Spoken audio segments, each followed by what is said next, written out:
cannot do what we do not recognize.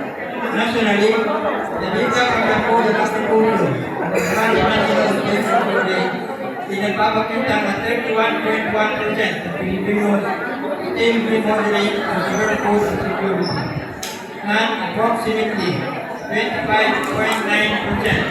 of families continue to struggle with involuntary hunger. Pero na hindi mga percentages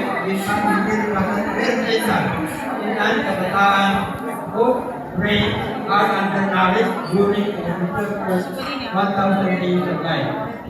History will judge as not by the development of our housing revenues, but by the permanence of our policy.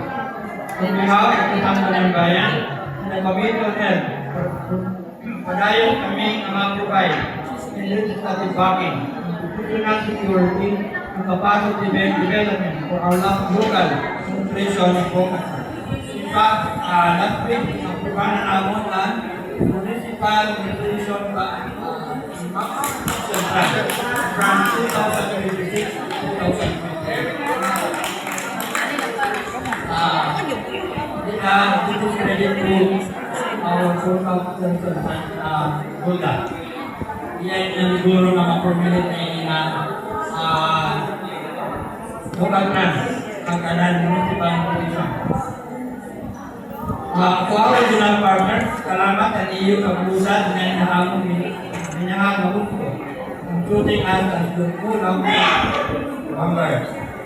Ang iyong presensya ay nagpapulot na nagsulupay ang structural bridges required to execute the Philippine Development Plan to our local health workers sa mga frontline soldiers in this fight of war against malnutrition.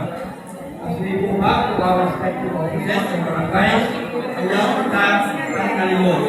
Nutrition is not a secondary welfare initiative. It is a fundamental human right. Pagpuro kita magtrabaho as one.